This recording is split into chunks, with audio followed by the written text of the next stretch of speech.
Good morning. ముఖ్యేంద్రపతిలో వచ్చిన వార్తలపై సాగే విశ్లేషణ కార్యక్రమం న్యూస్ వాచ్కి స్వాగతం. పత్రికలో ప్రధానంగా హైలైట్ అవుతున్న అంశాలు. నవభారత స్వప్నం అన్న శీర్షికతో ఈనాడు బ్యానర్ కథనాన్ని హైలైట్ చేస్తుంది. ప్రధాని మన్ కీ బాత్ కార్యక్రమంలో చెప్పినటువంటి మాటలు మార్పు కోరుకోవడానికే పునాది. ప్రస్తుతం చేస్తున్నటువంటి కార్యక్రమాలన్నీ కూడా 125 కోట్ల మంది మన బలం, నల్లధనం, అవినీతిపై పోరు తదుపరి దశకి తీసుకువెళ్దాం, డిజిటల్ చెల్లింపులతో దేశానికి మేలు చేద్దామంటూ ప్రధాని మోదీ నిన్న తన మన్ కీ బాత్ కార్యక్రమంలో చెప్పినటువంటి మాటల్ని హైలైట్ చేస్తుంది. అలాగే ఈరోజు లోక్సభకు రాబోతున్న కీలక జీఎస్టీ బిల్లుకు సంబంధించిన అంశాలు కూడా హైలైట్ చేస్తుంది ఈనాడు ప్రధానంగా పేజీలో. అలాగే మండింది ఎండ అన్న శీర్షికతో హైదరాబాద్లో భగభగలు, రికార్డు స్థాయిలో 41 డిగ్రీల ఉష్ణోగ్రత అన్న వివరాల్ని హైలైట్ చేస్తుంది. దీంతో పాటుగా వసతి గృహ విద్యార్థులకు కేసీఆర్ కిట్లు అన్న శీర్షికతో సబ్బులు, నూనెలు సహా అలంకరణ సామాగ్రి కూడా అందిస్తాం. కేసీఆర్ కిట్ల పేరు మీద ఇస్తున్నటువంటి ముఖ్యంగా హాస్టల్లో ఉండేటువంటి విద్యార్థులకు ఇచ్చేటువంటి కిట్లకు సంబంధించిన వివరాలను హైలైట్ చేస్తుంది ప్రధానంగా ఈనాడు పేజీల్లో. ఆంధ్రజ్యోతిలో వచ్చిన వార్తలు గమనిస్తే చదువు ఆగం అన్న శీర్షికతో రాష్ట్రంలో గాడి తప్పిన విద్యా వ్యవస్థకు సంబంధించిన వివరాల్ని ప్రధానంగా కథనం రూపంలో ఆంధ్రజ్యోతి హైలైట్ చేస్తుంది. హాస్యాస్పదంగా 10th పరీక్షల నిర్వహణ, ఎంసెట్ లీకేజీ, పదే పరీక్షలు, మొత్తం విద్యా వ్యవస్థ అంతా కూడా హాస్యాస్పదంగా తయారు చేసింది. ప్రస్తుతం తెలంగాణ ప్రభుత్వంలో సాగుతున్న ఈ కార్యక్రమాలకు సంబంధించిన వివరాలను హైలైట్ చేస్తుంది ఆంధ్రజ్యోతి పేజీలో. అలాగే డొంక కదిలింది అన్న శీర్షికతో టీఆర్ఎస్ నేతపై కేసు నమోదు, వన్యప్రాణుల సంరక్షణ చట్టాన్ని అమలు చేసేటువంటి కార్యక్రమం మొదలైంది. అందులో భాగంగానే టీఆర్ఎస్ నాయకుల మీద కూడా కేసు నమోదైంది. అయితే మంత్రి కొడుకు మీద కేసు పెట్టడానికి పోలీసులు ఇంకా జంకుతున్నారు అన్నది ఆంధ్రజ్యోతి పేజీలో హైలైట్ చేస్తున్నటువంటి కథనం. అలాగే గీత కార్మికుల ఎక్స్గ్రేషియా 5 లక్షలు చెల్లించడానికి ప్రభుత్వం రంగం సిద్ధం చేసింది. యాదాద్రి ప్లాన్లో సీఎం సవరణలు చేశారు.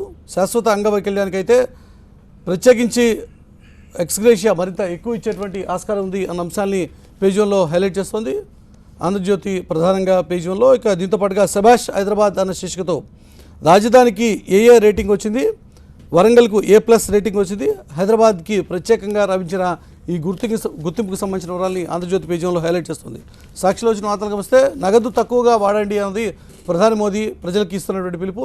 మన్ కీ బాత్ కార్యక్రమంలో ఆయన ఇచ్చినటువంటి సంకేతాలను హైలైట్ చేస్తుంది సాక్షి ప్రధానంగా పేజీలో. ఇక దీంతో పాటుగా 10th విద్యార్థులకు ఫిజిక్స్ ఫీవర్ అన్న శీర్షికతో పాస్ అవుతామా లేదా అని విద్యార్థులకు బెంగ పట్టుకుంది. సబ్జెక్ట్ టీచర్లకు బదులు లెక్చర్లతో ప్రశ్నాపత్రం రూపకల్పన కార్యక్రమం జరుగుతున్నటువంటి ఈ సందర్భంలో 10th విద్యార్థులకి ఫిజిక్స్ ఫీవర్ పట్టుకుంది అన్నది సాక్షి ప్రధానంగా పేజీలో హైలైట్ చేస్తున్నటువంటి కథనం. ఇక నమస్తలగణలో వచ్చిన వార్తలకు వస్తే నమస్తలగణ ప్రధానంగా హైలైట్ చేస్తున్నటువంటి కథనం కాళేశ్వరం ఆగదు అన్న శీర్షికతో ప్రాజెక్టుల కోసం కదిలిన రిటైర్డ్ ఇంజనీర్లు, కుట్రలు భగ్నం చేసేందుకు కార్యాచరణ రూపొందిస్తున్నాం. నిర్మాణ ప్రాంతాల్లో 2 రోజుల పాటు పర్యటించినటువంటి ప్రాజెక్టుకి సంబంధించిన రిటైర్డ్ ఇంజనీర్లు చేస్తున్న ఈ కృషికి సంబంధించిన వివరాల్ని ప్రధానంగా పేజీలో హైలైట్ చేస్తుంది నమస్తలంగా పేజీలో ఒక కథనం రూపంలో. అలాగే బ్రెయిన్లెస్ దర్శకులే ఎక్కువ అంటూ సంగీత దర్శకుడు కీరవాణి చేసిన సంచలన వ్యాఖ్యలకు సంబంధించిన వివరాల్ని హైలైట్ చేస్తుంది నమస్తలంగా ప్రధానంగా పేజీలో. బాహుబలి ది కన్క్లూజన్ చిత్రానికి సంగీతం అందిస్తున్నటువంటి కీరవాణి చేసిన ఈ కీలక వ్యాఖ్యల్ని, వివాదాస్పద వ్యాఖ్యల్ని నమస్తలంగా పేజీలో చెప్తోంది. ఇక దీంతో పాటుగా గీత కార్మికులకు పరిహారం అంటూ ప్రమాదంలో మరణిస్తే 5 లక్షల ఎక్స్గ్రేషియా, శాశ్వత అంగవైకల్యాన్ని కూడా అదే మొత్తం ఇచ్చేటువంటి విధంగా ప్రస్తుతం ఉన్నటువంటి నిబంధనల మార్పులు చేస్తున్నది తెలంగాణ ప్రభుత్వం ఇస్తున్నటువంటి సంకేతం. అంశాన్ని నమస్తలంగా ప్రధానంగా పేజీలో హైలైట్ చేస్తుంది. పత్రికలో వచ్చిన వార్తల మీద విశ్లేషణ కార్యక్రమంలో మనతో పాటు పాల్గొన్నారు టీడీపీ నుంచి పార్టీ ముఖ్య నాయకులు మల్ల యాదవ్ మనతో పాటు స్టూడియోలో ఉన్నారు. అలాగే టీఆర్ఎస్ నుంచి పార్టీ సీనియర్ నాయకులు ఎమ్మెల్యే జీవన్ రెడ్డి కూడా మనతో పాటు చర్చలో పార్టిసిపేట్ చేస్తున్నారు. బీజేపీ నుంచి పార్టీ సీనియర్ నాయకులు రామచంద్రరావు ఎమ్మెల్సీ మనతో పాటు లైవ్లో అందుబాటులో ఉన్నారు. అలాగే రామ్మోహన్ రెడ్డి కాంగ్రెస్ పార్టీ నుంచి పార్టీ సీనియర్ నాయకులు ఎమ్మెల్యే కూడా మనతో పాటు చర్చలో అందుబాటులో ఉండబోతున్నారు. ఈ రోజుతో కీలకమైన బడ్జెట్ సమావేశాలు ముగుస్తున్నాయి. వివిధ రంగాలకు సంబంధించి ప్రత్యేకమైనటువంటి పద్దులు, ముఖ్యంగా కులాల వారీగా, అంతకంటే ముఖ్యంగా చేతివృత్తుల వారీగా ప్రత్యేక కేటాయింపులు చేయడం ఈ బడ్జెట్లో కీలకమైనటువంటి అంశం. ఈరోజు ఉభయ సభల ముందుకి, అటు శాసనసభ ముందుకి, శాసన మండలి ముందుకి రాబోతున్నటువంటి ద్రవ్య వినిమయ బిల్లు ఆమోదంతో ఈ కార్యక్రమం బడ్జెట్ సమావేశాలు పూర్తి కాబోతున్నటువంటి సందర్భంలో రామచంద్ర గారు మీ దగ్గర నుంచే స్టార్ట్ చేస్తే ఈరోజు అప్రాపరేషన్ బిల్ మొత్తంగా బడ్జెట్ సమావేశాలకు సంబంధించి జరిగినటువంటి తీరుని ఏ రకంగా విశ్లేషిస్తారు మీరు? ఇది దాదాపు 4వ బడ్జెట్ ఇది ప్రభుత్వానికి. అవును, మొదటిదేమో ఇంటరీమ్ బడ్జెట్, తర్వాత ఈ 3 సంవత్సరాలు పరిపాలన చేసినటువంటి బడ్జెట్. ప్రతి బడ్జెట్లో కూడా నేను కౌన్సిల్గా మాట్లాడాను, ఇప్పుడు చెప్తున్నాను. భారీగా బడ్జెట్ పెట్టడము, 1,50,000 కోట్ల దాదాపు బడ్జెట్లు పెట్టి, దాంట్లో గతంలో కూడా 1,16,000 పెట్టి ఎంత ఖర్చు పెట్టారు, ఎందుకు కేటాయించారు, మళ్ళీ ఏది దాని రిజల్ట్ ఏంది అనేటటువంటి ఒక తర్వాత నాన్ బడ్జెటెడ్ ఫండ్స్ కూడా తీసుకొస్తున్నారు. అంటే రాబడి ఎక్కడి నుంచి వస్తుంది, ఎక్కడి నుంచి ఖర్చు పెడతారు అని చాలా అనుమానాలు ఉన్నాయి ఈ బడ్జెట్లో. అంటే బడ్జెట్ పెట్టడం మాత్రం చాలా బ్రహ్మాండంగా చూస్తే అబ్బా ఇంత సంక్షేమ కార్యక్రమాలకు ఇంత పెడతా ఉన్నారు. మీరు నిజంగా చూడండి, మీరు ఒక మైనారిటీ వెల్ఫేర్ చూడండి, లేకుంటే ఇంకా వేరే కార్యక్రమాలు చూడండి, సగం కన్నా తక్కువ ఖర్చు పెట్టినట్టు ఉన్నాయి. విద్యకు తక్కువ కేటాయించడం జరిగింది. అంటే ఈ విధమైనటువంటి ఒక పరిస్థితిలో ఈ గ్రాంట్స్ నేట్లో కూడా మొన్న జరిగినటువంటి ఒక ఏదైతే కేటాయింపులు ఉన్నాయో వివిధ శాఖలకు, దాంట్లో కూడా సరైనటువంటి పరిస్థితి లేదని చెప్పేసి కూడా అందరం భావిస్తూ ఉన్నాం. డెఫినెట్గా బడ్జెట్ రేపు రాబోయే రోజుల్లో సామాన్యుల మీద భారం అవుతుందని చెప్పేసి మా అందరికీ భయాందోళనగా ఉన్నది. దానిపైన డెఫినెట్గా చర్చించాల్సిన అవసరం ఉందని ప్రభుత్వానికి కూడా మేము అన్ని కూడా వివరాలు కూడా అడిగే అవకాశం ఉన్నాయి ఇవాళ. రైట్. అయితే కీలకమైనటువంటి ద్రవ్య వినిమయ బిల్లు ముందు శాసనసభ ఆమోదం, ఆ తర్వాత శాసన మండలి ఆమోదం పొందబోతున్నటువంటి సందర్భంలో మరొకసారి ఈ అంశం మీద సభలో మీరు రేజ్ చేయడానికి ఆస్కారం ఉంది. కానీ అధికార పార్టీ చేస్తున్నటువంటి ఆర్గ్యుమెంటు చాలా ప్రాక్టికల్ బడ్జెట్ ఇది. గతంలో ఉండేటువంటి plan expenditure, non plan expenditure బదులు ఈరోజు డెవలప్మెంట్ ఓరియంటెడ్ బడ్జెట్ అన్నది వారు చేస్తున్న ఆర్గ్యుమెంట్ కాదంటారా? Non plan expenditure, planning expenditure అంటే కేంద్ర ప్రభుత్వంలో బడ్జెట్ దాని ప్రకారం తీసుకువచ్చి మేము పెట్టామని చెప్పి వాళ్ళు చెప్పడం జరిగింది. మీరు గత ఒక బడ్జెట్తో ఈ బడ్జెట్తో మీరు పోలిస్తే డెఫినెట్గా ఈ యొక్క బడ్జెట్ ఏదో ఇన్ప్రాక్టికబుల్ బడ్జెట్, సంక్షేమ పథకాలకు ఎక్కువగా నిధులు కేటాయించని చెప్తున్నప్పటికీ కూడా రేపు రాబోయే రోజుల్లో ప్రభుత్వానికి రాబడి ఎక్కడి నుంచి వస్తుంది? మీరు జిఎస్టీ వస్తుంది. ఇప్పుడు ఆ జిఎస్టీ బిల్లు పాస్ అయిన తర్వాత మీరు అనుకున్నటువంటి రాబడి కొన్ని నెలల దాకా రాకపోవచ్చు, అది ఒక ఏడాది దాకా రాకపోవచ్చు కూడా. దాంట్లో చాలా తారుమారు అవుతాయి. కాబట్టి మీరు రాబడి కన్నా ఏదైతే ఎక్కువగా మీరు చూపెట్టే డిఫిషియట్ పెరిగే అవకాశాలు ఉన్నాయి. ఆ డిఫిషియట్ పెరిగితే ప్రజల మీద భారం పెరుగుతుందని చెప్పేసి కూడా ఉన్నది. కాబట్టి వాళ్ళు ప్రభుత్వం ఎంత సంబంధించుకున్నా కూడా ఈ బడ్జెట్ మీద ఉన్నటువంటి అనుమానాలు, ఈ బడ్జెట్ మీద ఉన్నటువంటి ఒక ఏదైతే విమర్శలు అయితే ఉన్నాయో అవి కూడా ప్రభుత్వం పరిధిలో తీసుకోవాలని చెప్పేసి కూడా మేము అడుగుతా ఉన్నాము. రైట్. ఆ విషయంలో మలయ దగ్గర కూడా మాట్లాడతారు. మలయ దగ్గర మీరు ఏమంటారు టీడీపీ నాయకులుగా? ఇప్పుడు గతంలో బడ్జెట్లో పెట్టిన పద్దుల కింద ఏ వాటికైతే పెట్టారో కేటాయింపులు వాటిని సద్వినియోగమే చేయలేదు. ఎస్సీ సప్లాన్ కింద కేటాయించిన నిధుల్ని వాటి కోసం వినియోగించలేదు. బీసీ కోసం కేటాయించిన నిధుల్ని బీసీ సంఘాల కోసం కానీ కార్పొరేషన్ల కోసం కానీ వినియోగించలేదు. అంటే కేవలం బీసీల కోసం ఇన్ని లక్షలు అనేటువంటి విధానానికి స్వస్తి పలికి కులాల వారీగా లేకపోతే చేతివృత్తుల వారీగా కేటాయింపులు చేస్తున్నామని ఈసారి ఒక ప్రత్యేకంగా ప్రభుత్వం చేస్తున్నటువంటి ఆర్గ్యుమెంట్. ఆ రకంగా చేసినా కానీ మీకు ఎస్కేఎస్లో ఏ రకంగానైతే మామూలుగా 52% బీసీలు ఉన్నారని చెప్పారు, దాని ప్రకారం బడ్జెట్లో కూడా అదే రకమైన కేటాయింపులు చేయాలి కదా. 5,000 కోట్లతో చేతులు దులిపేసుకుంటే సరిపోదు కదా. మీకు రాష్ట్ర జనాభాలో 52% బీసీలు ఉన్నారని చెప్పేసి మీరు చేసిన సమగ్ర సర్వేలోనే తేలింది. దాని ప్రకారం కేటాయింపులు కూడా ఇప్పుడు 12% ఉన్న ముస్లిమ్స్కి రిజర్వేషన్ 12% ఇస్తా అంటున్నప్పుడు 52% ఉన్న బీసీలకు కూడా మరి అదే స్థాయిలో మీరు రిజర్వేషన్లు ఇవ్వాలి కదా. రిజర్వేషన్లతో పాటు బడ్జెట్లో కేటాయింపులు కూడా ఇవ్వాలి కదా. ఎంబీసీలు అనే పేరు మీద మామూలుగా 1000 కోట్లు కేటాయిస్తామని అంటున్నారు, కానీ 1000 కోట్లు ఇంతవరకు ఆ కులాన్ని గుర్తించిన పరిస్థితి లేదు. ఏ రకంగా ఇస్తారు అనేది దానికి ఒక శాస్త్రీయత లేదు. కేవలం మామూలుగా అంటే మీరు ఎప్పటికప్పుడు దాటవేత సమాధానాలతోని ఆకట్టుకునే ప్రయత్నం చేస్తున్నారు తప్ప ఇది శాస్త్రీయంగా అమలు చేసే ఆచరణ చేసే పరిస్థితి మాత్రం రాష్ట్ర ప్రభుత్వానికి. జీవన్ రెడ్డి గారు ఏ రకంగా సమర్థించుకుంటారు? మురళి గారు ఆచరణాత్మకమైనటువంటి బడ్జెట్ కానే కాదు అన్నది రామచంద్ర గారు కానీ మల్ల యాదవ్ గారు కానీ సభలో ప్రతిపక్ష నాయకుడు జానారెడ్డి గారు కానీ ఇచ్చేస్తున్నటువంటి ఆర్గ్యుమెంట్. ఈ రోజుతో బడ్జెట్ అయిపోతుంది, సమావేశాలు అయితే అయిపోతున్నాయి. మురళి గారు ప్రతిపక్ష నాయకులకు ఈ రాష్ట్రంలో దేశ చరిత్రలో ఎక్కడ లేని విధంగా వాళ్ళు కంటిన్యూస్గా మేము ఏది చెప్తే వాళ్ళు మేము ఎస్ అంటే వాళ్ళు నో అనడం తప్ప ఇంకోటి లేదు. మేము చాలా స్పష్టంగా గౌరవనీయులు రాష్ట్ర ముఖ్యమంత్రి వర్యులు ఒకవైపు తాగునీరు గౌరవనీయులు రాష్ట్ర ముఖ్యమంత్రి వర్యులు నీళ్లు నిధులు నియామకాలతో పాటు గ్రామీణ వ్యవస్థ బాగుపడితే, కుల వ్యవస్థ బాగుపడితే, అక్కడ ఈ ఏవైతే కులాల వారిగా చేతి వృత్తులు చేనేత వృత్తులు ఉన్నాయో ఆ చేతి వృత్తులు చేనేత వృత్తులు బాగుపడితే బాగుంటాయని చెప్పి పేదల బడుగు బలైన వర్గాల బడ్జెట్గా బీసీ సంక్షేమ బడ్జెట్గా సకల జనుల సంపన్న వర్గాలకు జనరలైజ్ చేసే ఇష్యూస్ కాదు. ఈరోజు స్పెసిఫిక్గా ఈరోజు విపక్షాలు అడుగుతున్నటువంటి మాట కేటాయింపులు ఘనంగా ఉంటున్నాయి కానీ ఆచరణకు వచ్చేసరికి అవి కనిపించటం లేదు. Point number 1.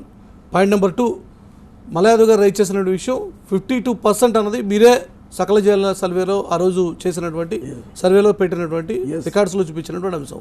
ఆ మేర కేటాయింపులు ఏవి అన్నది వారు అడుగుతున్నటువంటి రెండో ప్రశ్న. ఇప్పుడు మురళి గారు ప్రభుత్వం తీసుకున్నటువంటి పథకాల్లో అన్ని సంక్షేమ పథకాల్లో కూడా బీసీలు ఉంటారు కదా సార్. ఇప్పుడు జనరల్గా మేము ఏమంటాం అంటే ప్రభుత్వ ప్రవేశపెట్టిన బడ్జెట్ తో పాటు ప్రతి ఒక్క పథకం బడ్జెట్ అందరికీ వర్తించేది సార్. మొత్తం 4 కోట్ల జనాభాకి వర్తించే బడ్జెట్ కాదన్నది వీళ్ళు. అలాంటప్పుడు బీసీ బీసీల కోసం సెపరేట్ ఫండింగ్ ఎందుకు, ఎస్సీ ఎస్టీల కోసం సెపరేట్ బడ్జెట్ ఎందుకు? బీసీ సంక్షేమం, బీసీ కార్పొరేషన్, ఎస్సీ ఎస్టీ అందరికీ అన్ని ఉన్నాయి కదా అంటే గొడవ ఉంది. ఇప్పుడు ఎస్సీ ఎస్టీ సబ్ ప్లాన్ వాటిని స్పెసిఫిక్ గా గుర్తించి డెవలప్ చేయాలనే ఉద్దేశంతో కోసం కదా మనం చాలా సెపరేట్ గా బడ్జెట్ క్యారీ ఫార్వర్డ్ చేసి ఎస్టీ సబ్ ప్లాన్ లో దాదాపు 14,000 కోట్ల రూపాయలు ప్రవేశపెట్టి దాన్ని ముందరికి తీసుకెళ్తున్నట్టుంటే ఆ వారి యొక్క సంక్షేమం గురించి కాదా మురళి గారు? ప్రతి ఒక్క వర్గాల యొక్క సంక్షేమం గురించి ఈ ప్రభుత్వం పాటుపడుతుంది. ప్రియారిటీ వైజ్గా మొదటి సంవత్సరం రైతుల గురించి పట్టించుకొని రైతు రుణాలు మాఫీ చేసింది. ఈ సంవత్సరంతో రైతు రుణాల ముగింపు అయిపోతుంది. వచ్చే బడ్జెట్లో 5,000 కోట్లు కూడా మిగిలిపోతాయి. దాంతోపాటు ఇలా ఎస్సీ కార్పొరేషన్లు కానీ, ఎస్సీ ఎస్టీ సప్లాన్ కానీ, బీసీ సంక్షేమం కానీ ప్రత్యేకంగా బడ్జెట్ కేటాయించి వారి కోసం మేము గొల్లవారు ఉంటే గొర్రెలు కొనిస్తాం, నాయని బ్రాహ్మణులు ఉంటే వారికి అది వాళ్ళకు దుకాన్లు పెట్టిస్తాం అని చాలా స్పష్టంగా అన్ని వర్గాలకు లబ్ధి చేకూరే విధంగా చెప్తా ఉంటే అవి మీరు ఇంకా ప్రత్యేకంగా ఉంది. ఈరోజు చెప్పడానికి ఎవరు అభ్యంతరం పెట్టట్లేదు, మీరు చేసేటువంటి ప్రకటనలు కూడా అభ్యంతరం పెట్టట్లేదు.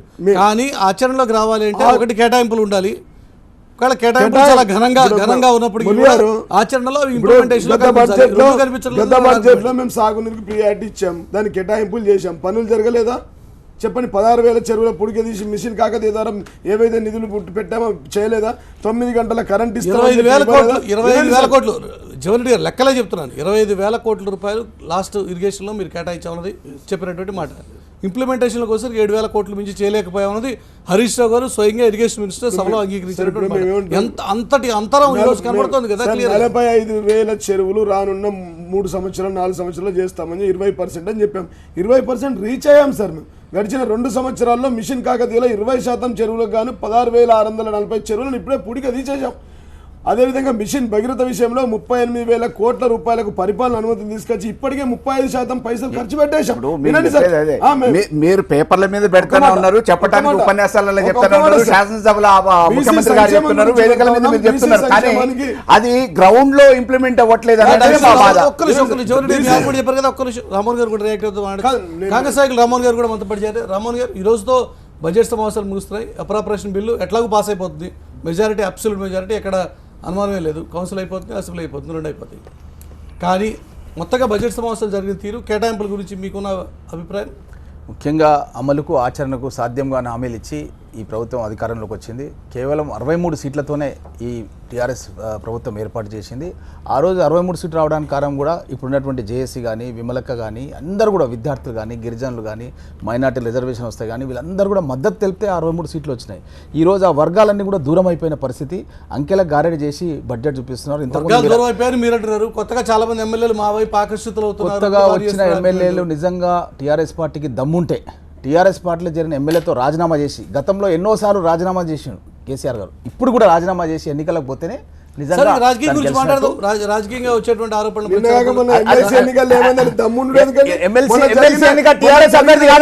ఆయన పిఆర్టీ అభ్యర్థి పార్టీలకు అతీతంగా చాలా మంది సపోర్ట్ చేశారు. మా నియోజకవర్గంలో కూడా సపోర్ట్ చేశారు. ఫర్ ఇన్ఫర్మేషన్, ఆయన పిఆర్టీ అభ్యర్థి, కాంగ్రెస్ ఆయన ఏ పార్టీకి సంబంధించిన అభ్యర్థి కాదు. ముఖ్యంగా కాంగ్రెస్ పార్టీ తరఫున సభలో డిమాండ్ చేసినాం, మీకు దమ్ముంటే సభా సంఘం ఏమని చెప్పి డిమాండ్ చేసినాం. కాంగ్రెస్ పార్టీ హయాంలో లోపల ఎన్నో సార్లు ప్రతిపక్ష పార్టీలు అడిగితే సభా సంఘం మీకు దమ్ముంటే మీరు చేసిన అవినీతి కార్యక్రమాల పైన, మిషన్ భగీరథ పైన, ఇరిగేషన్ పైన సభా సంఘం ఏమని చెప్పి కాంగ్రెస్ పార్టీ పక్షాన మేము డిమాండ్ చేయడం జరిగింది. సభా సంఘం ఏంటి? గతం లోపల మురళి గారు తెలుసు, ఎన్నోసార్లు టీడీపీ వాళ్ళు అడిగినప్పుడు కాంగ్రెస్ పార్టీ హయాంలో రాజశేఖర రెడ్డి గారు కూడా సభా సంఘం వేయడం జరిగింది. నిజంగా మీకు దమ్ము ధైర్యం ఉంటే, మీరు నిజాయితీగా పనిచేస్తామన్న విశ్వాసం మీకుంటే మీరు సభా సంఘం వేయండి, మేము ప్రూవ్ చేస్తామన్న మాట సభలో చెప్పడం జరిగింది. మేము ఖచ్చితంగా చెప్పడం జరిగింది.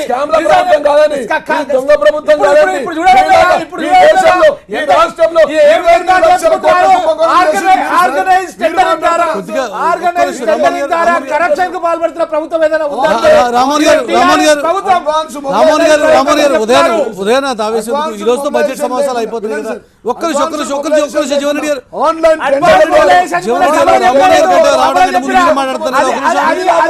అది 5% బ్యాంక్ గ్యారెంటీతో 8% ఇంట్రెస్ట్ తో ఇచ్చినాం.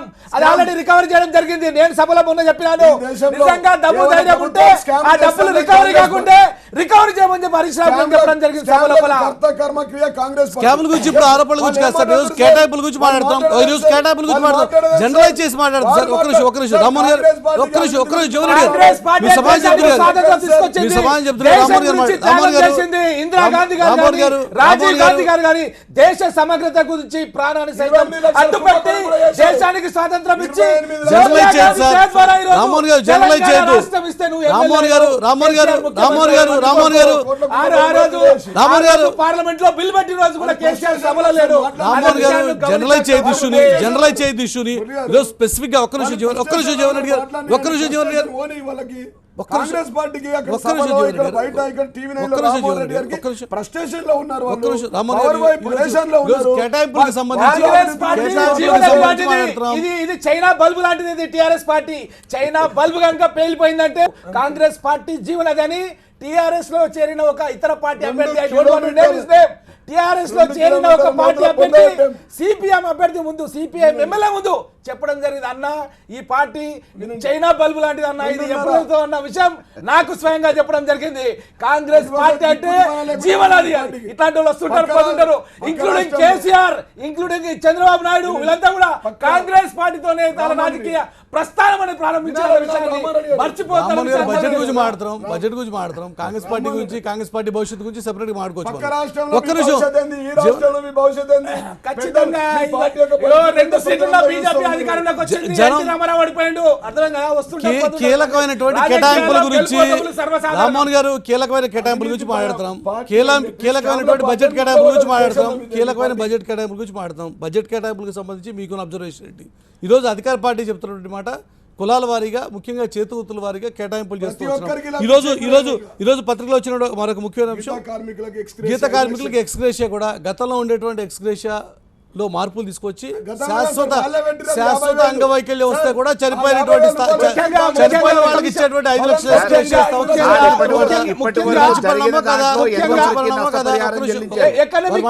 Economic support schemes, SC ST BC మైనార్టీలకు సంబంధించిన ఎకనామిక్ సపోర్ట్ స్కీమ్స్ కి గత 2 సంవత్సరాల నుంచి ఒక్క రూపాయి కూడా ఈ ప్రభుత్వం విడుదలేని విషయాన్ని జానారెడ్డి గారు సభలో నిలదీస్తే వచ్చే ఈ నెల ఎండింగ్ కల్లా ఇస్తామన్న మాట చెప్పడం జరిగింది. ఎస్సీ ఎస్టీ బీసీలకు కనీసం వీళ్ళు ఇవ్వాల్సిన డబ్బులు మినిమం మనం ఏదైతే ఇస్తామో ఆ డబ్బులు కూడా ఇవ్వకుండా బ్యాంకుల చుట్టూ వాళ్ళని తిప్పుతున్న ప్రభుత్వం ఈ రోజు అది చేస్తాం ఇది చేస్తామంటే ఎవరు నమ్ముతారు? దళితులకు భూ పంపిణీ చేస్తామన్నారు, దళితుల్ని ముఖ్యమంత్రి చేస్తున్నారు, అదే విధంగా రిజర్వేషన్లు మైనార్టీలకు ఇస్తామని చెప్పారు, గిరిజనులకు ఇస్తామని చెప్పారు. ఏ వర్గాల కన్నా షాద్ నగర్ మీటింగ్ లో ముఖ్యమంత్రి ఏం చెప్పినా అంటే माइनॉरिटी भाइयों को मैं गुजारिश करता हूं 4 महीने में मैं जो है ना माइनॉरिटीज को रिजर्वेशन 12% दूंगा, एमएलएस को ఎంపీస్ को జితావ్ అని చెప్పాడు. జితాయించారు. ఏం చేశారు? 4 ఏళ్ల బడ్జెట్ అయింది కాబట్టి ఎవ్వరు కూడా నమ్ముతలేడు. ఇవన్నీ గాలి మాటలు, పేపర్లలో ప్రచారాలు, టీవీలలో ప్రచారాలు, అడ్వర్టైజ్మెంట్లకే తప్ప ఈ ప్రభుత్వం అమలుకు ఆచరణకు ఏ మాత్రం కూడా పొంతన లేని పనులు చేసి అధికారంలోకి వచ్చిందని చెప్పి ఎక్కడ పోయినా సరే వారు మాట్లాడారు. వారిని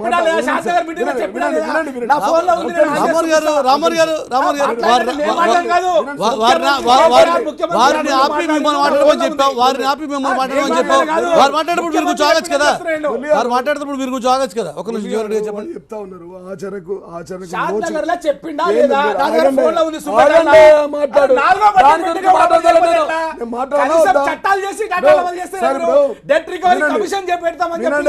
చట్టం ఈ రోజు కనీసం శాసనసభలో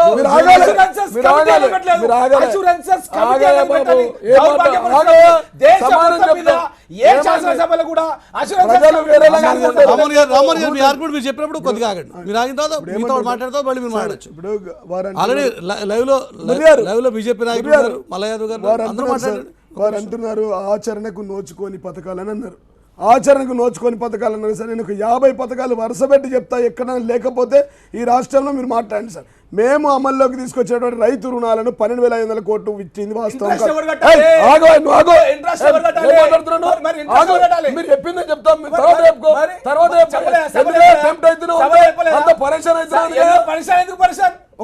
సార్ వారు చెప్పారు వారు చెప్పారు సార్ నేను చెప్తున్నా నేను చెప్పినప్పుడు వాళ్ళు మాట సార్ 12,500 కోట్ల రూపాయలు రుణమాఫీ ఇప్పటికైంది వాస్తవం కాదా? కళ్యాణ లక్ష్మి షాదీ ముబారక్ ద్వారా 1,40,000 మందికి పెళ్లిళ్ళు చేసిన మాట వాస్తవం కదా? పిల్లగాళ్లకు హాస్టళ్లలో సన్నబియ్యం పెట్టిన మాట వాస్తవం కదా? 119 గురుకులాలతో పాటు మా రామ్మోహన్ రెడ్డి కాన్స్టిట్యూన్సీలో కూడా ఒక గురుకులం ఇచ్చింది వాస్తవం కాదా? మేము దళితులకు 10,000 ఎకరాల భూమి పంచింది వాస్తవం కాదా? రేపు అంబేద్కర్ జయంతి రోజు 15,000 ఎకరాలు పంచుతామని చెప్పి ఆన్ రికార్డులో గౌరవ ముఖ్యమంత్రి గారు చెప్పింది వాస్తవం కాదా? గర్భిణీ స్త్రీలకు 14,000 రూపాయలు ఇస్తామన్నది వాస్తవం కాదా? నిన్న మొన్న కేసీఆర్ కిట్లు పంపిణీ చేస్తామని చెప్పి ప్రకటించింది వాస్తవం కాదా? 212 జీవోల ద్వారా ఈ రాష్ట్ర ప్రభుత్వం వచ్చిన తర్వాత మిషన్ కాకతీయ ద్వారా 16,000 చెరువులు పూడిక తీసింది వాస్తవం కాదా? నిన్నగాక మన భక్త రామదాస్ ప్రాజెక్టు ప్రారంభించింది వాస్తవం కదా? మిషన్ భగీరథ ద్వారా ప్రతి ఇంటికి నల్లా తిప్పితే నీళ్ళు ఇస్తాం. మురుగా రాగల సార్ నీళ్ళు ఇస్తామని 38,000 కోట్లకు పరిపాలన అనుమతి మీ ఆర్గ్యుమెంట్ మీరు చెప్తున్నారు. వారు చేసినటువంటి వారు రైట్ చేసినటువంటి ఏ ఒక్క ప్రశ్న మీరు సమాధానం మీ ఆర్గ్యుమెంట్ మీరు చెప్తున్నారు, వారు ఆర్గ్యుమెంట్ వారు చెప్తారు. రెండింటికి మధ్య ఒక అనుసంధానం అయితే ఉండాలి కదా ఖచ్చితంగా.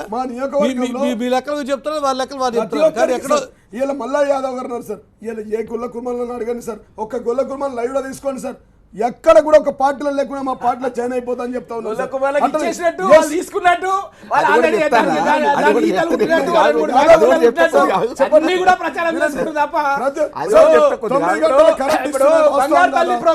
బంగారు తల్లి పేరు తీసేసారు మీరు, కళ్యాణ లక్ష్మి అని పేరు పెట్టారు. 72,000 కోట్ల రూపాయలు ఏకకాలంలో కాంగ్రెస్ పార్టీ చేసింది. 14 లక్షల ఇండ్లు ఏ ఊరికి పోయినా సరే మనకు దర్శనం ఇస్తాయి. ఊరికి పోగానే ఎక్కడికి పోయినా సరే ఇల్లు దర్శనం ఇస్తాయి. జరిగిందా మీరు చెప్పింది నేను కూడా చెప్తా, నేను కూడా చెప్తాను. ఒక్క నిమిషం సార్, గౌరవ ముఖ్యమంత్రి ఆన్ రికార్డ్ అసెంబ్లీ సాక్షిగా 2 లక్షల ఇల్లు కడతాం, కట్టకపోతే ఓట్లు అడగామని చెప్పినాం. నీదేం పోతుందండి?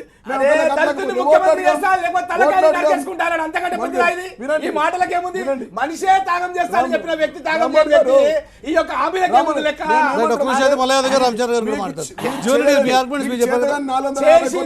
సమగ్రతకు ప్రాణాన్ని సైతం త్యాగం చేసిన పార్టీ కాంగ్రెస్ పార్టీ. తెలంగాణ ఇచ్చింది సోనియా గాంధీ గారు, ప్రతి ఒక్కరికి తెలుసు. కాంగ్రెస్ పార్టీ తెలంగాణ ఇచ్చింది. ఇందిరా గాంధీ గారు సైతం ప్రాణం సైతం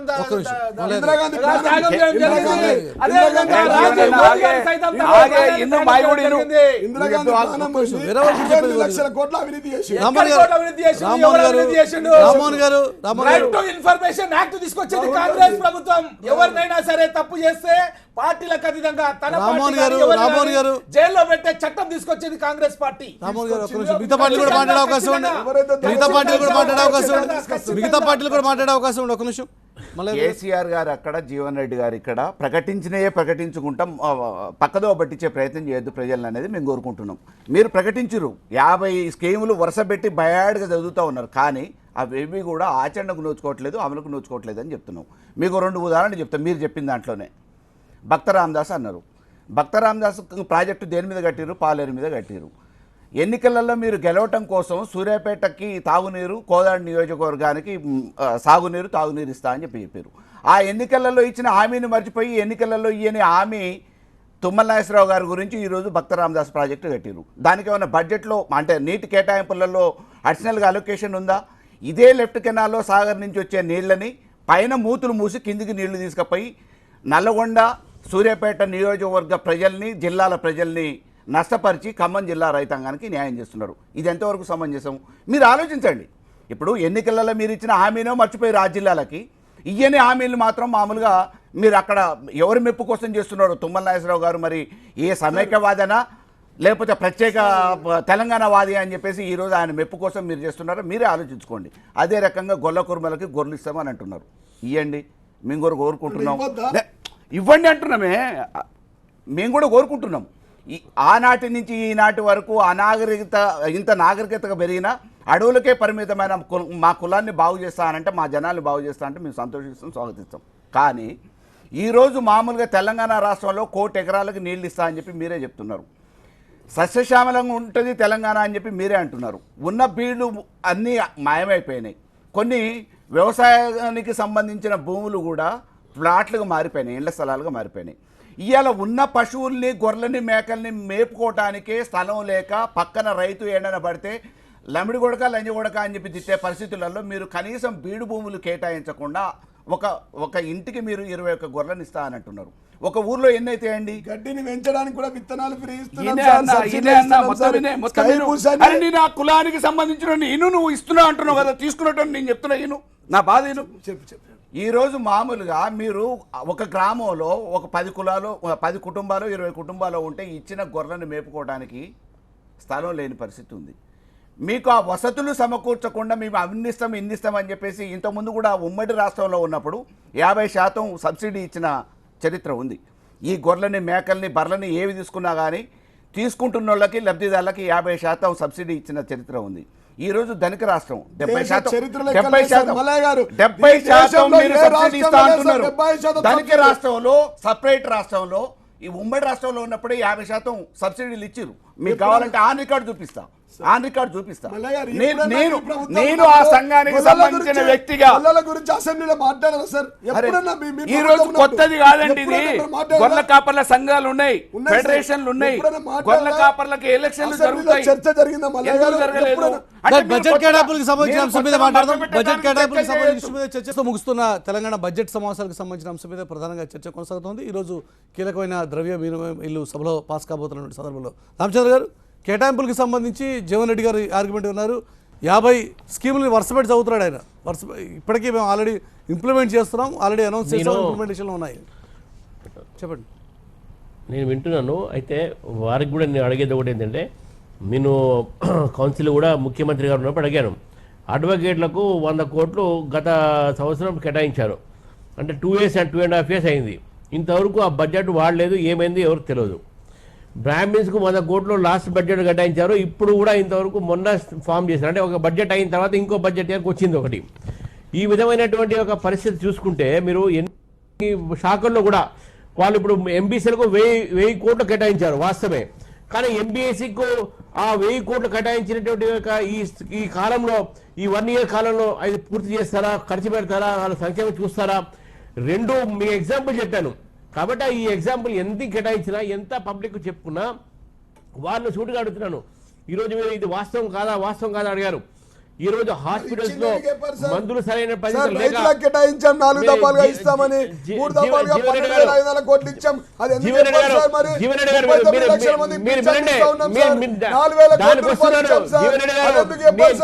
జీవనడనా నేను చెప్తాను కదా, మీరు చెప్పారు ఏది వాస్తవం కాదని.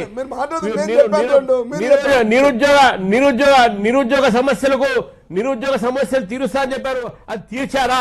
అది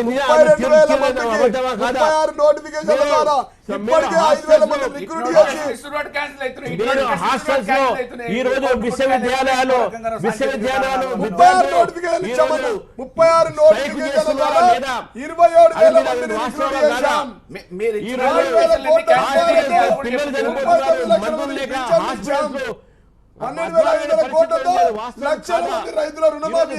మీరు కట్టాయించినటువంటి డబ్బులు ఏతున్నారు. అది గతంలో తక్కువ ఉన్నది. టీచర్లంతా కూడా కాంట్రాక్ట్ టీచర్లతో పనిచేస్తా ఉన్నారు. టీచర్ సమస్య కూడా తీర్చేటువంటి విషయం ఉన్నటువంటి అది వాస్తవమా కాదా? ఫీ రీఎంబర్స్మెంట్ మొత్తం రాలేదు. ఇది వాస్తవమా కాదా? మీరు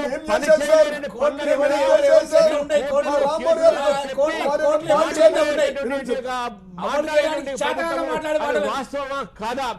మీరు నిజంగా కూడా మీరు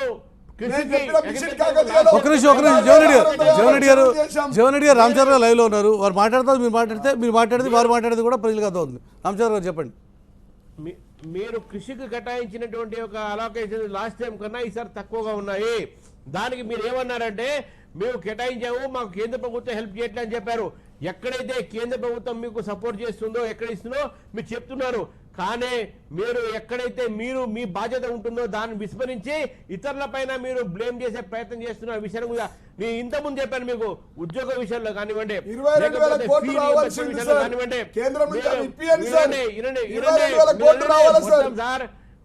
నేను ఇప్పుడు లెక్కలు చెప్తే దాని మీద డైవర్ట్ అవుతాం కాబట్టి నీ బడ్జెట్ విషయంలో మాట్లాడుతూ చెప్తున్నాను. ఈ రోజు బడ్జెట్ లో ఈ హైదరాబాద్ నగరానికి మీరు కేటాయించినటువంటి గతంలో ఇచ్చిన డబ్బు ఎంతవరకు ఖర్చు పెట్టారు, ఎన్ని రోడ్లు బాగు చేశారు, మీరు ఎన్ని వంతెలు కట్టారు, మూడు సంవత్సరాలు మీ పరిపాలన అయిపోయింది, ఎన్ని బడ్జెట్ లక్షలు పెట్టి ఎందుకు మీ డబ్బులు మిగులుతున్నాయి? లాస్ట్ ఇయర్ బడ్జెట్ లోనే మొత్తంగా మీరు ఖర్చు పెట్టలేకపోయారు. దాదాపు 20,000 కోట్ల రూపాయలు మీరు ఒక శాఖల్లో ఖర్చు కాలేదు. మీరు రాబడి ఏదైతే అన్నారో అంతకన్నా తక్కువ రాబడి వచ్చింది. ఈ విషయాలు కూడా ప్రభుత్వం తెలియకుండా భారీ బడ్జెట్ తో ప్రజల ముందుకు వచ్చి కులాల వారీగా మీరు ఇది చేస్తున్నామని చెప్తున్నారు. రేపు మళ్ళీ ఇది కేవలం ఓట్ బ్యాంక్ పాలిటిక్స్, బడ్జెట్ అనేది కూడా ప్రశ్నగా కనబడతా సార్. ఓట్ బ్యాంక్ పాలిటిక్స్ అంటే ఇంకా ఎన్నికలు అయితే ఇంకా కొంత సమయం ఉంది కదా రామచంద్ర. ఇప్పుడైతే ఇప్పటికెప్పుడైతే ఇమీడియట్ గా వచ్చేటువంటి ఎన్నికలు లేవు కదా. రెండు బడ్జెట్ పెట్టడానికి ప్రభుత్వానికి ఆస్కారం ఉంది.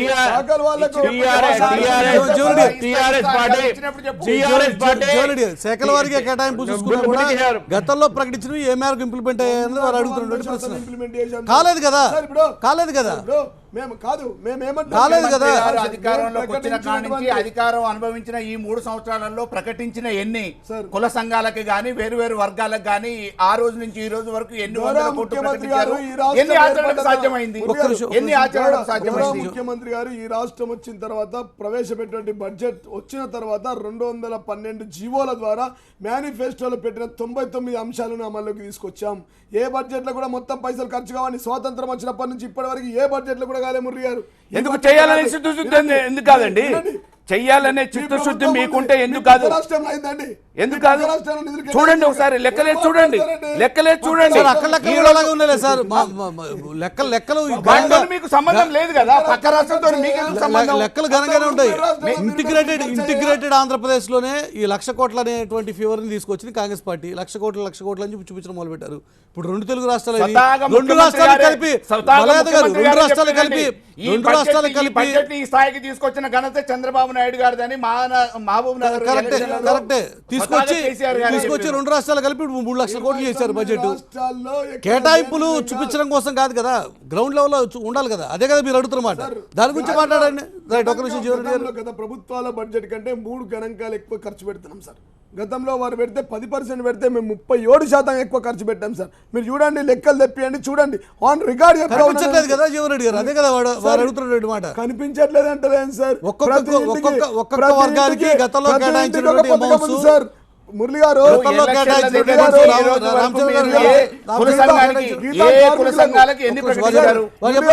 గీతా కార్మికుల గతంలో గత ప్రభుత్వం 50,000 ఇస్తే మేము 5 లక్షలు ఇస్తున్నాం సార్.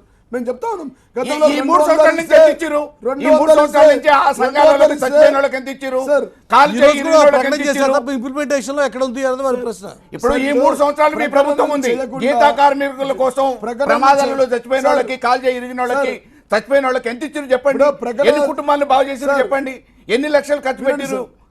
అది లేకుండా ఇంకా మామూలుగా మేము అది చేస్తాం ఇది చేస్తాం. నిన్న వరకు ఈ రోజు కిట్లు ఇస్తారట కేటీఆర్ గారు. గిరిజన హాస్టళ్లలో, సాంఘిక సంక్షేమ హాస్టళ్లలో చదువుకున్న వాళ్ళకి నూనె కోసం, సబ్బుల కోసం డబ్బులు ఇవ్వలేదండి ఈ ప్రభుత్వం. ఈ రోజు కిట్లు ఇస్తామని చెప్పేసి కొత్త పథకాలు చేస్తా ఉన్నారు. అంటే ఎప్పటి వరకు మభ్యపెట్టే ప్రయత్నం, ప్రచారం చేసుకునే ప్రయత్నం, దాటవేసే సమాధానాలతో ఎన్ని రోజులు మభ్య పెడతారు ప్రజల్ని? 119 గురుకులాలు నిన్నగాక మొన్న ప్రకటించి ప్రతి నియోజకవర్గానికి వచ్చి సార్. గతంలో మళ్ళీ నేను అనుకుంటా మల్లయ్య గారు కూడా బీసీ హాస్టల్ చదువుకొని వస్తున్నా సార్. సార్ వీరు కూడా బీసీ హాస్టల్లో ఉండొచ్చు ఉంటారు నేను అనుకుంటున్నా. అడిగాను సార్. గతంలో దొడ్డు బియ్యం, పురుగులు పడ్డ బియ్యం, ముక్కిపోయిన బియ్యం మా మల్లయ్య హాస్టల్ ఘోరంగా ఈ రోజు పరిస్థితి ఉంది. జీవన నాతో నా నియోజకవర్గంలో రా నేను చూపిస్తా, నా నియోజకవర్గంలో రా నేను చూపిస్తా ఏ రకంగా మా కోదాళ్ళలో వాళ్ళ అమ్మా నాన్నలు హాస్టల్లో పోయి చూడాలంటే దవాఖానలు ఉండేది దొడ్డు పోయి పురుగులు. నేను ప్రత్యక్షంగా సన్న బియ్యం, ఆ రోజు సన్న బియ్యం సార్. ఏ ప్రభుత్వాలన్నా సన్న బియ్యం ఇచ్చాయా సార్? ఏ ప్రభుత్వం నియోజకవర్గానికి ఒక బీసీ హాస్టల్ మీరు ఇచ్చిందా సార్? చెప్పుకోవడానికి బాగానే ఉంది జీవన్ అన్న, కానీ అది ఆచరణలో లేదు. గొల్లలకు గొర్రెలు ఇచ్చామా సార్? ఆచరణలో లేదు. అది ఈ రోజు హాస్టల్లో భోజనం చేసే పరిస్థితి లేక ఇబ్బంది పడుతున్న విద్యార్థుల్ని మేము పరామర్శించిన సందర్భాలు ఎన్నో ఉన్నాయి. మాతో రండి, మా నియోజకవర్గంలో చూపిస్తే ఏ ముఖ్యమంత్రి అయినా 2 గంటలు గొల్లల గురించి మాట్లాడారు సార్? ఏ ముఖ్యమంత్రి అయినా 2 గంటల మాట్లాడే నైపుణ్యం మీకుంది, మీరు మాట్లాడుతున్నారు. మాటలతోని కాలం వెలపుచ్చుతున్నారు, గురించి మాట్లాడారు, మాటలతోని మెప్పించే ప్రయత్నం చేస్తున్నారు. నాయి బ్రాహ్మణుల గురించి మాట్లాడారు సార్, బ్రాహ్మణుల గురించి మాట్లాడారు సార్. ఏం చేసిరనేది ముఖ్యం, మాట్లాడడం గుడిలో బ్రాహ్మణులకు ఒక చిన్న ఇన్ఫర్మేషన్. బ్రాహ్మణుల సంక్షేమం గురించి ఏ ప్రభుత్వం ఆలోచించిందా సార్? తెలంగాణ భవన్ ఎట్లయితే ఉందో మురళి గిరిజనులకు ఒక భవన్ కట్టిస్తామంటారు, క్రిస్టియన్స్ కు ఒక భవన్ కట్టిస్తామంటారు. Yes. ఒక నిమిషం, వద్దా? నువ్వు కట్టేయలేదు.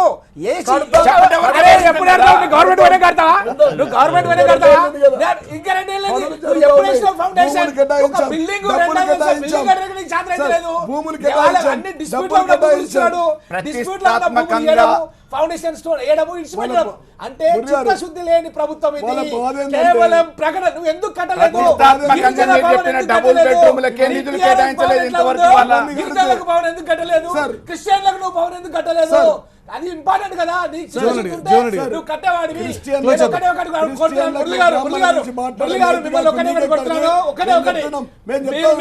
విలేకరులని పరిగికి పంపించి ఒక గ్రామంలో మీరు సర్వే చేయించండి.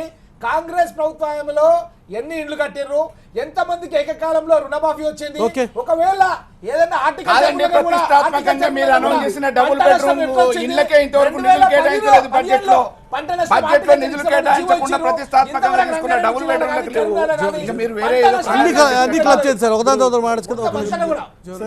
అంటున్నారు సార్, ప్రకటనలు చేయకుండా, జీవోలు ఇవ్వకుండా, అసెంబ్లీలో మాట్లాడకుండా, బడ్జెట్లో పెట్టకుండా ఎట్లయితే సార్? బ్రాహ్మణులకు సంక్షేమంకి 100 కోట్లు పెట్టారు. ఏవి అంటే ఇలా పెడితే ఇలా అమల్లోకి వస్తుందా సార్? బడ్జెట్లు పోయింది సార్, 4వ బడ్జెట్ కదా ఇది. అందుకే అడుగుతున్నాయి విపక్షాలు. ఈరోజు బడ్జెట్ వెళ్ళిపోతా ఉన్నాయి కదా.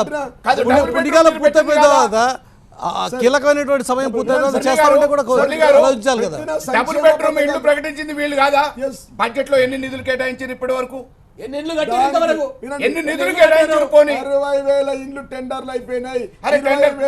మీరు 5 సంవత్సరాల కోసం అనౌన్స్ చేసిన స్కీమ్ అది. 5 సంవత్సరాల్లో 3 సంవత్సరాలు గడిచిపోయింది. మిగతా 2 సంవత్సరాల్లో ఏ రకంగా మీరు ఈ కీలకమైనటువంటి అంశాలన్నిటి మీద రికార్డ్ అసెంబ్లీ సాక్షిగా 2 లక్షల ఇండ్లు కీలకమైనటువంటి బడ్జెట్ సమావేశాలు ముగింపు తెచ్చుకొచ్చాయి. ఈరోజు కీలకమైన ద్రవ్య వినిమయ బిల్లు పాస్ కాబోతున్నటువంటి సందర్భంలో విపక్షాలు రైజ్ చేసినటువంటి ప్రశ్నలకి అధికార పార్టీ ఏ రకంగా సమాధానం చెప్తుందో కూడా చూద్దాం. బడ్జెట్ సమావేశాలు అయితే వాళ్ళతో ముగుస్తున్నాయి. చర్చలు పాల్గొన్నటువంటి 4 నాయకులు కూడా ధన్యవాదాలు. ఇది వాళ్ళ న్యూస్ వాచ్. న్యూస్ వాచ్లో మళ్ళీ కలుసుకుందాం. చూస్తూనే ఉండండి TV9.